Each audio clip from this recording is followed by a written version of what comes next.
Selamat siang, Felix dan Vinces. Kami dari kelompok 1 akan menjelaskan mengenai integrasi dan apa yang sudah dilakukan dari modul 1 sampai modul 8.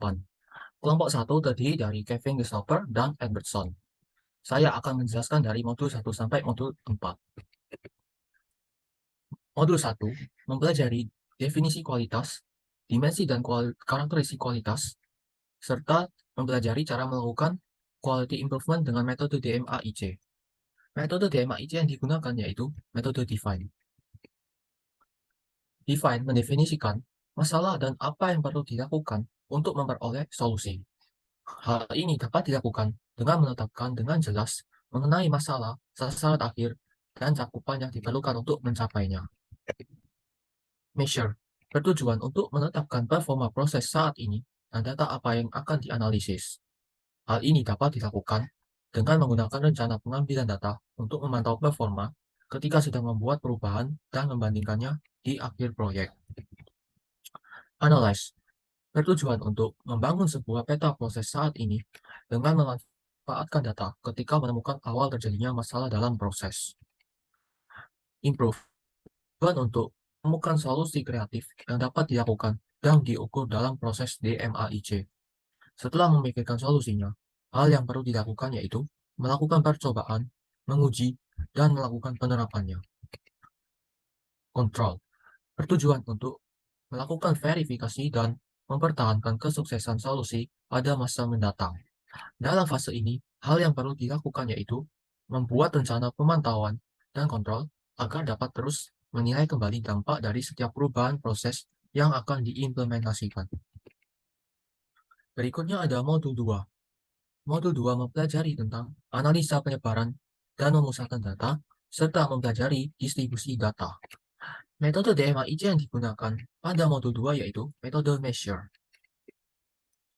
Untuk pemusatan dan penyebaran data, menggunakan stem and leaf plot, histogram, serta numerical summary of data. Sedangkan untuk distribusi data, menggunakan estimasi parameter dan uji hipotesa. Untuk modul 3, mempelajari analisa penyebab kecatatan yang dilakukan setelah pengumpulan data. Diagram yang digunakan yaitu diagram Fishbone. Untuk mencegah permasalahan dalam 6 faktor, antara lain man, machine, method, material, measurement, dan environment.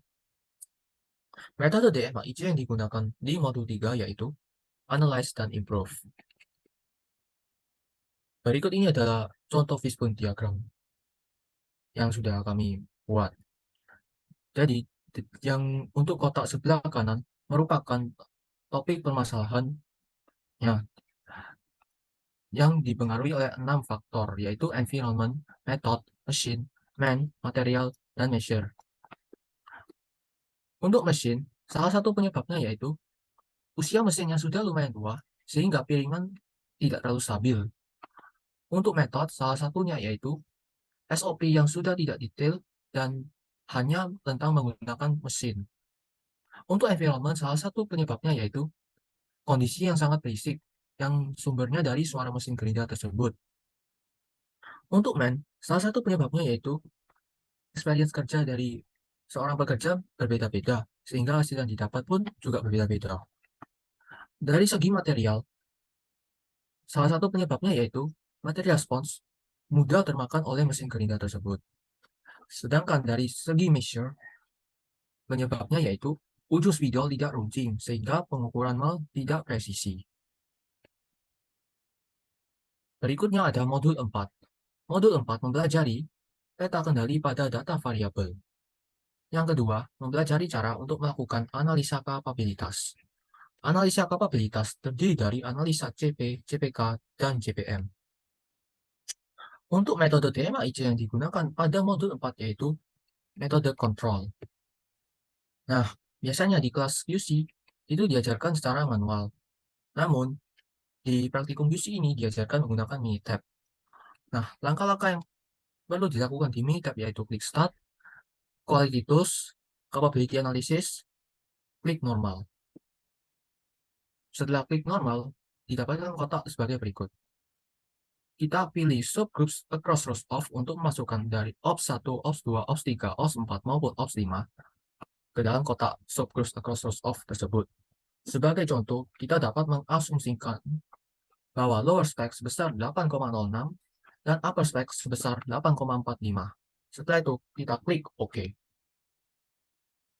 Setelah klik OK, dapat dilihat bahwa nilai CP sebesar 0,41.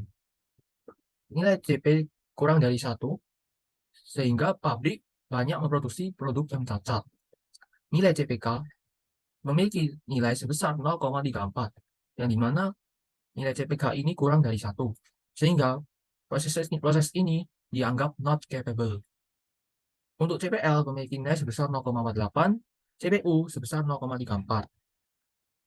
Nah, sedangkan untuk CPM tidak muncul angkanya di sini karena di soal tidak diberikan target, sehingga di Minitab targetnya itu dikosongkan, maka hasil CPM-nya tidak muncul. Ya, jadi di modul 5 ini kita belajar peta kendali atribut.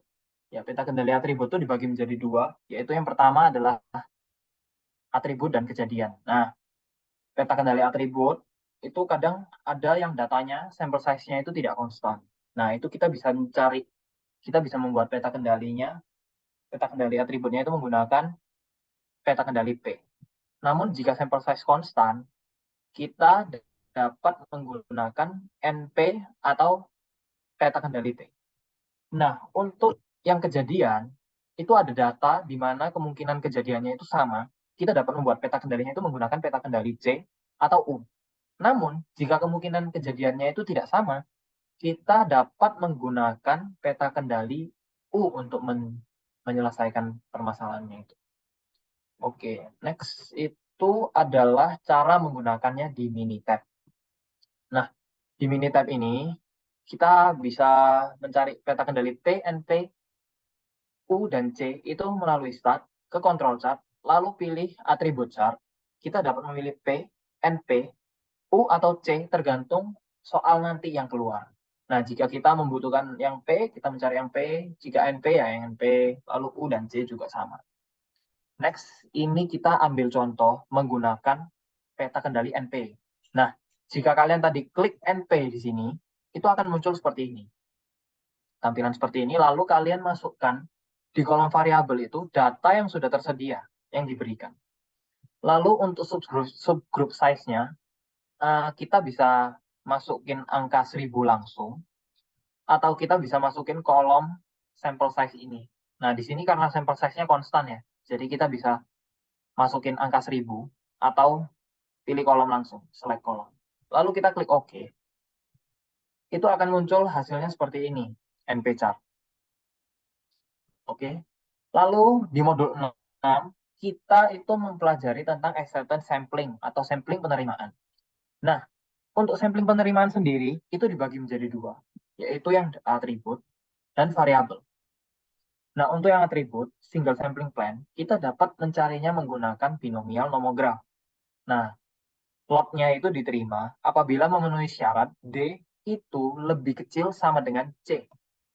Untuk military standar 105E, itu untuk yang atribut ini, itu menggunakan tabel military standar 105E, di mana terdapat 3 inspeksi di military standar 105E itu, yaitu normal, tighten, dan reduce. Untuk yang variabel, kita menggunakan nomograph, dan lot diterima apabila ZLSL itu lebih besar sama dengan nilai K. Dan untuk yang variabel, kita itu mencari menggunakan military standar 414, di mana military standar 414 itu terdapat 2 inspeksi, yaitu normal dan tighten. Untuk lebih jelasnya nanti kita lanjutin di modul ke-7. Modul ke-8. Oke, nah untuk di sini, kita dapat mencarinya menggunakan Minitab dulu, yaitu dengan cara mengklik Start, Quality Tool. Kita dapat pilih atribut, variabel, juga bisa. Biasanya kita disuruh mencari dua-duanya. Nah, di sini kita misalnya klik Acceptance Sampling yang atribut. Nah, habis itu kita lanjutin, kita masukin data-datanya, lalu dia akan muncul seperti ini. Sample size 25, lalu acceptance number-nya 25. Sama juga dengan variabel, contohnya sama. Cara-caranya juga sama. Nah, ketika kita buktikan menggunakan manual, yaitu menggunakan binomial nomograph ini. Tadi kan menggunakan Minitab. Sekarang kita menggunakan normal untuk membuktikan apakah hasilnya sama atau tidak. Nah, di contoh ini kita masukin alfanya itu tadi 0,05. Jadi 1 min alfa itu 0,95. Untuk betanya, kita dapatnya itu 0,1 di soal, lalu AQL-nya itu 0,03, RQL-nya 0,2. Nah, cara memakai ini, binomial nomograph ini, diagram ini, itu caranya kita menarik garis antara AQL yang 0,03 ini, AQL, dengan 1 min alfa 0,95. Dan kita juga tarik garis yang RQL 0,2 ini, tarik ke beta 0,1.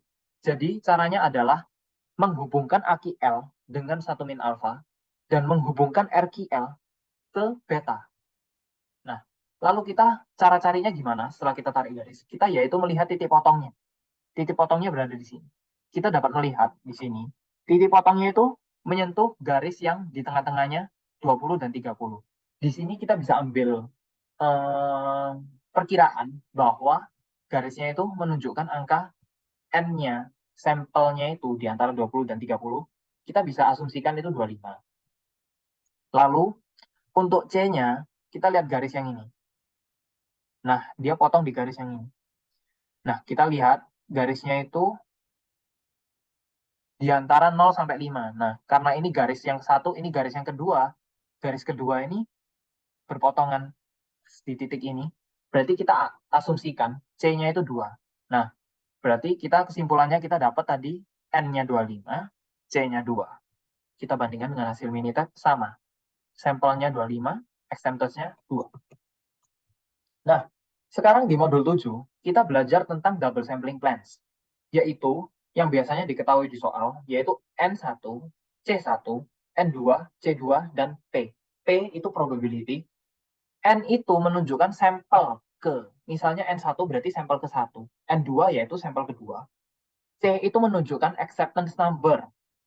Nah, di mana C1 itu acceptance number pertama, sampel pertama, dan C2 itu yang kedua. Kenapa ada N1 dan N2, C1, C2? Karena ini double sampling, maka kita ambil 2 sampel. Jadi kita ambilnya itu 2 kali. Nah, rumus apa saja yang dibutuhkan untuk di double sampling plans ini? Yaitu P sama dengan PA1 plus PA2. Di mana PA1 itu rumusnya, kita bisa memakai rumus di Excel, atau kita bisa lihat di tabel binom dis-nya langsung. Nah, ini untuk cara yang di Excel, yang diajarkan di kelas PraQC, yaitu sama dengan binom dis. Kita lihat C1-nya, kita masukin, lalu masukin N1, lalu masukin P probability-nya, lalu kumulatifnya adalah true. Atau kalian bisa klik 1. True itu 1. Oke. Lalu PA2, itu rumusnya adalah jumlah dari PD1 dikali PD2. Di mana PD1 itu rumusnya binom dis D1, N1, P, dan kumulatifnya 0 atau false. Dan PD2 itu binom dis D2, N2, P, dan kumulatifnya 1 atau true. Nah, D1 dan D2 ini didapat jika mencari PA2.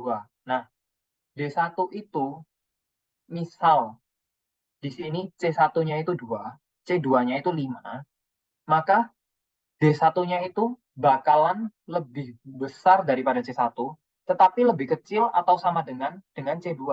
Jadi D1-nya ini di sini, misal di sini tadi 2, dan di sini 5, sampel keduanya itu C-nya 5, yang ini 2, yaitu kita dapat D-nya itu 3, 4, dan 5. Dan untuk D2-nya yaitu 2, 1, 0. Setelah itu, kita lanjut ke modul 8. Modul ke-8 yaitu military standar, membahas lebih dalam tentang military standar yang 105E dan 414. Nah, di military standar 105E atau 414 itu biasanya diketahui N-nya yaitu N besar, yaitu lot size-nya, jumlahnya berapa. AQL itu merupakan persentase quality level-nya ini yang dapat diterima oleh pelanggan, customer. Nah, karena diketahui N dan AQL, kita disuruh menentukan code letter, N, C, dan rejection. C-nya itu acceptance. Nah, ini contohnya lebih jelas lagi. Nah, tadi di soal biasanya diketahui N. N itu ini lot-nya. Misalnya diketahui lot 10.000. Berarti kita masuk ke sini. Karena ini military standard 105E, maka kita menggunakan general levelnya itu, inspeksi levelnya itu yang kedua. Inspeksi level 2. Nah, jika kita tadi dapatnya 10.000 jumlah lotnya, maka kita samakan di sini. Di kolom inspeksi level kedua dan lotnya 10.000. Kita ketemu code letternya L. Setelah itu, jika di soal ditanyakan normal, kita bisa lihat code letternya L. Misalnya di soal diketahui AQL-nya, tadi kan yang diketahui biasanya N besar dan AQL. Nah, AQL-nya itu ini, kita lihat di sini. Misal di AQL-nya ketemu tadi, misalnya di soal diketahui 0,01 atau 1%, itu kita lihat tadi kita udah dapat code letter L, lalu kita lihat kolom ini, karena AQL-nya adalah 0,01 atau 1%. Nah, untuk acceptance-nya, acceptance number-nya kita lihat di sini, 0, rejection-nya 1. Tanda panah itu artinya sama sampai di sini. Berarti kita tetap memakai angka 0 sebagai acceptance-nya, reject-nya itu 1. Dan code letternya itu L. Nah, karena code letternya L, nah ini sampel size-nya yang dibutuhkan itu 200 di sini. Sesuai tabel. Untuk Titan juga sama cara melihatnya. Code letter L, terus sampel size-nya kita butuh 200. Acceptance-nya kita lihat AQL-nya 0,01, yaitu acceptance-nya 0 dan rejection-nya 1. Untuk yang reduce itu, nah biasanya dibutuhkan sampel size lebih sedikit. Yaitu di sini contohnya 80 nih. Kita code letter L, dapatnya 80 sampel size. 0,01 AQL-nya, acceptance-nya 0, tetap rejection-nya juga 1. Nah, jika di soal ditanyakan normal, maka kita lihat menggunakan tabel normal. Titan untuk tabel yang Titan ini, reduce untuk yang reduce. Nah, jika di soal diminta ketiganya, maka kita akan mencari ketiganya menggunakan 3 tabel itu. Namun sebelum itu jangan lupa yang awalnya tadi kita harus mencari code letternya dulu untuk melanjutkan ke tabel normal, Titan, dan reduce. Untuk 41 military standard 414 itu caranya sama seperti cara yang sebelumnya military standard 105E. Cuman di military standard 414 ini kita menggunakan inspeksi level 4 standarnya. Nah, jika di soal misalnya diketahui nih lot size-nya 5, maka kita mencari yang inspeksi level 4 itu kita code letternya kita dapat B. Nah, untuk biasanya AQL-nya diketahui misal nih ya, AQL-nya diketahui 0,01. Nah, di military standard 414 ini terdapat aturan jika kalian AQL-nya diketahui 0,01, maka kita disuruh memakai AQL yang 0,04 lihatnya di sini. Nah, itu nanti ada tabel sendiri, cuman tidak tercantum di sini. Itu nanti ada tabel aturannya sendiri. Nah, misal diketahui tadi 0,01 atau 1%, kita pakai AQL yang 0,04, yaitu 4%. Nah, untuk sampel size-nya dan sampel code letternya, tadi kita udah ketemu dulu ya. Di sini 5, berarti pakai code letter yang B, karena inspeksi level 4. Lalu, karena code letter B, kita lihat yang B. Nah, B kita membutuhkan sampel size 3. Lalu kita dapat K-nya itu dilihat dari sini. Tanda panah itu artinya sama sampai yang di bawahnya ini. Berarti kita dapat K-nya itu 2,64. Berarti kesimpulannya kita dapat code letter B, sampel size atau N kecilnya itu 3, dan K-nya kita dapat 2,64. Seperti itu cara mendapatkan. Oke, sekian dari presentasi dari kelompok kami. Apabila ada kekurangan, kami mengucapkan maaf sebesar-besarnya dan terima kasih untuk waktunya.